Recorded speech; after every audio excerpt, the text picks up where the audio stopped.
So our reading today comes from the book of Exodus, chapter 1, verses 8 through chapter 2, 20. Now a new king arose over Egypt, who did not know Joseph. He said to his people, "Look, the Israelite people are more numerous and more powerful than we. Come, let us deal shrewdly with them, or they will increase, and in the event of war, join our enemies and fight against us and escape from the land." Therefore they set taskmasters over them to oppress them with forced labor. They built cities, Pithom and Ramses, for Pharaoh. But the more they were oppressed, the more they multiplied and spread, so that the Egyptians came to dread the Israelites. The Egyptians became ruthless in imposing tasks on the Israelites and made their lives bitter with hard service in mortar and brick and every kind of field labor. They were ruthless in all the tasks they imposed on them. The king of Egypt said to the Hebrew midwives, one of whom was named Shiphrah and the other Puah, "When you act as midwives to the Hebrew women, and see them on the birthing stool, if it is a boy, kill him. But if it is a girl, she shall live." But the midwives feared God, and they did not do as the king of Egypt commanded, but they let the boys live. So the king of Egypt summoned the midwives to him and said to them, "Why have you done this and allowed the boys to live?" The midwives said to Pharaoh, "Because the Hebrew women are not like the Egyptian women, for they are vigorous and give birth before the midwife comes to them." So God dealt well with the midwives, and the people multiplied and became very strong. And because the midwives feared God, he gave them families. Then Pharaoh commanded all his people, "Every boy that is born to the Hebrews you shall throw into the Nile, but you shall let every girl live." Now a man from the house of Levi went and married a Levite woman. The woman conceived and bore a son, and when she saw that he was a fine baby, she hid him for 3 months. When she could hide him no longer, she got a papyrus basket for him and plastered it with bitumen and pitch.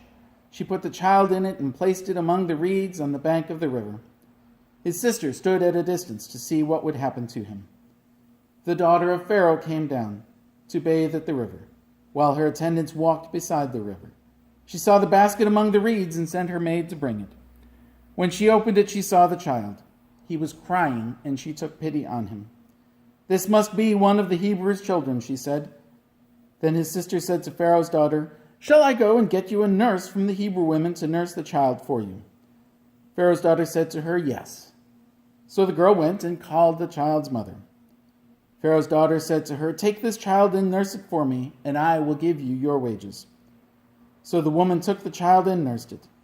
When the child grew up, she brought him to Pharaoh's daughter, and she took him as her son. She named him Moses, because she said, "I drew him out of the water." This is the word of the Lord. Thanks be to God.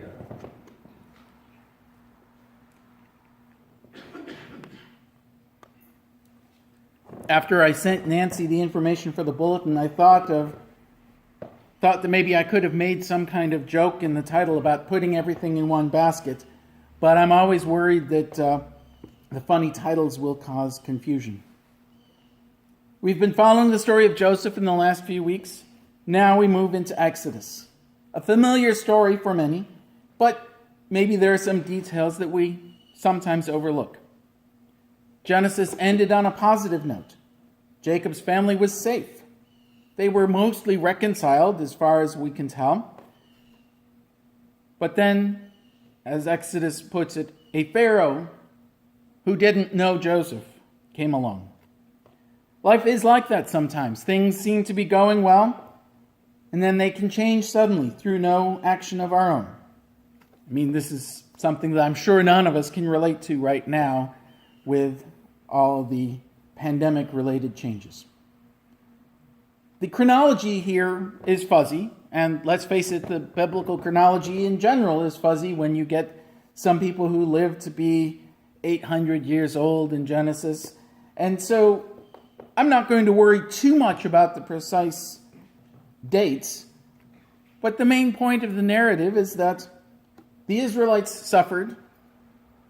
They seem to have suffered for a long time, And I think it would have been easy for them to wonder if God had forgotten them. God had made promises. Promises that the descendants of Abraham would have a land of their own. They're not in that promised land anymore.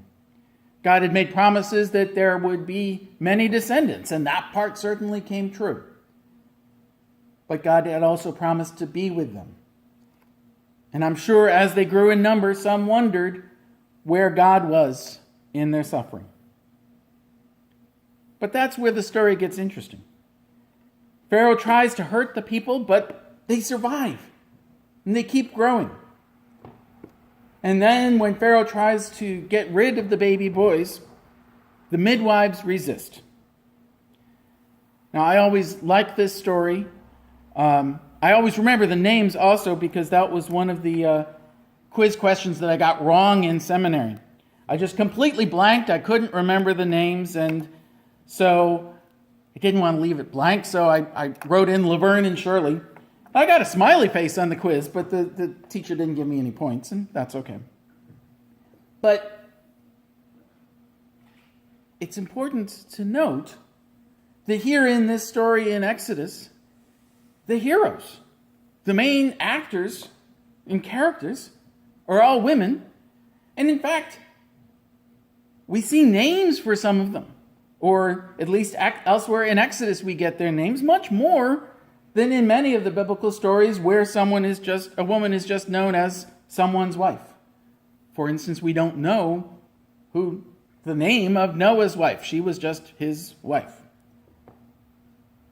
The fact that these heroes were women should not shock us, since over the generations there have been many women who have done great and difficult things to support their families.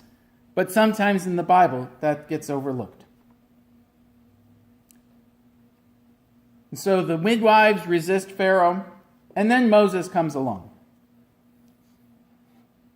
And his family resists. Now, I don't know exactly how they managed to hide a tiny baby for 3 months, given the noise that babies make. But they hide him. And when they can't hide him anymore, they take a huge risk. I honestly can't imagine what they must have felt putting him in a basket, floating him down the river. And Pharaoh's daughter is looking. Some scholars have even speculated that maybe this was a common practice. Maybe many of the Israelites had been sending their baby boys in baskets down the river, and so Pharaoh's daughter knew that this was the place to wait. It's an interesting theory. We have no way to verify it, but it does suggest or raise the question of whether maybe there was some intent and planning on her part. And it also shows a little bit of ingenuity when Moses' sister goes and watches and goes right up and says, well, hey, do you need someone to nurse the baby? I can go find a nursemaid for you.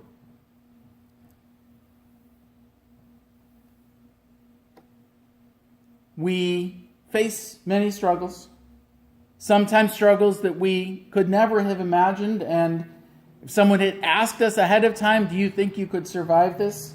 And yet people do find ways to survive. But when we face these challenges, it's not just a matter of surviving and saying, okay, we got through that. Sometimes the pain and struggle and trauma stays with us. The UCC every week posts sermon thoughts and suggestions, and for this week's passage, one of the former UCC staff members, her name is Catherine Matthews, drew a connection between some of the struggles we face now and the struggles that people faced in New Orleans after the hurricane. Scary to think that hurricane was 15 years ago. People who've faced natural disasters like that, people who've lost their homes to fire, who've made it through other struggles, do not always make it through unscathed. Even if they survive physically, they may face continuing struggles. I suspect that children who are growing up right now will be impacted by this strange time when they can't see their friends, when they can't always visit and hug their grandparents. They'll be affected by this. We don't know exactly how, but I suspect they will be affected the same way that children who grew up in the Depression have different, even decades later, different attitudes towards what you can spend and how you can do things. Survival doesn't just mean getting through and forgetting what happened. It means that there may be grief, there may be struggles. Sometimes the struggles that other people have are ones that we can relate to. Sometimes there are things that the rest of us, if we haven't experienced them, just can't understand. Many of us do not understand what it is like for someone who faces addictions. Those of us who are white don't always experience and understand the experiences of our black friends who, when they walk into a store or drive down the street, are watched like a hawk. We don't necessarily understand the struggles of those living in poverty or the experiences of refugees and so many various other struggles in the world.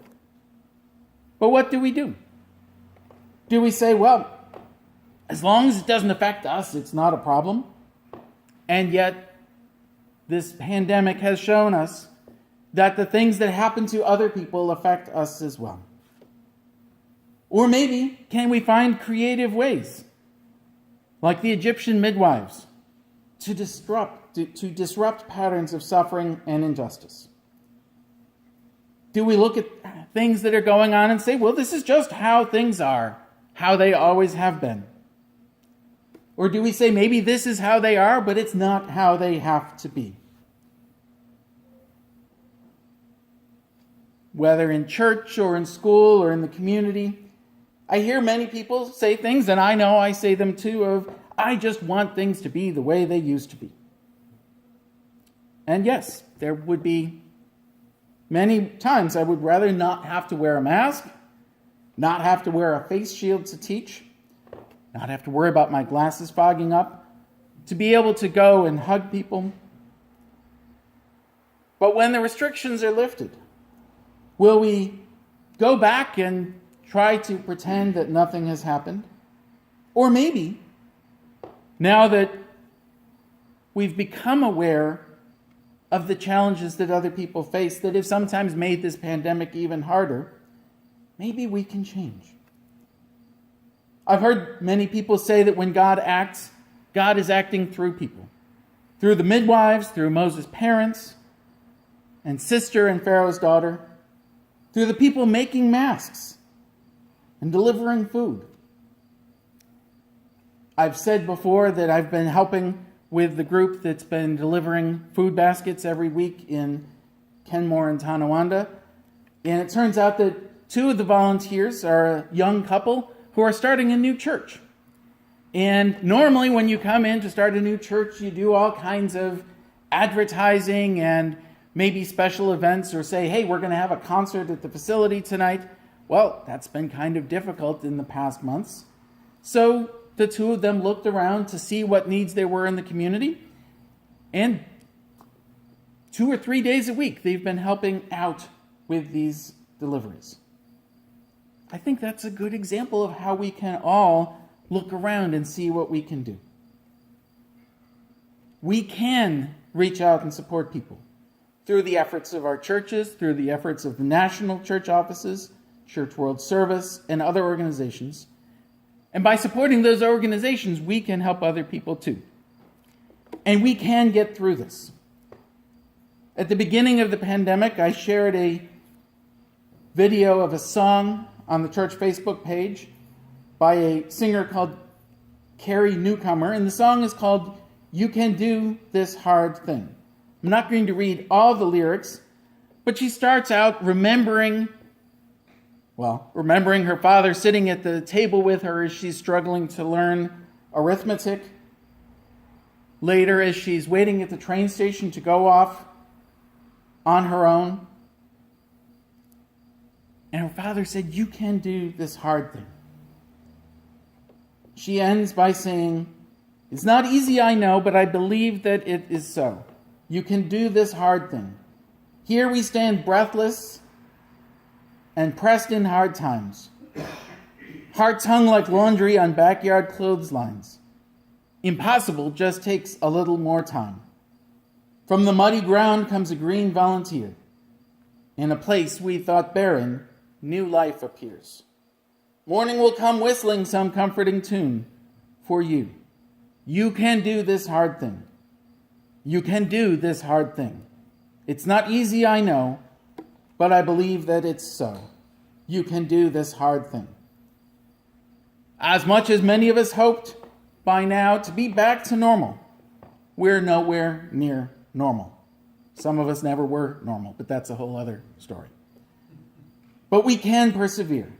We can make sure that others are taken care of, and we can continue to act in faith. Amen.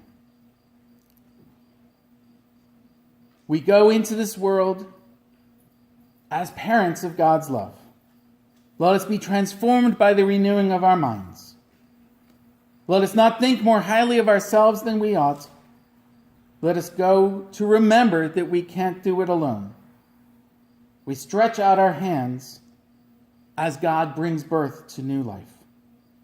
Amen.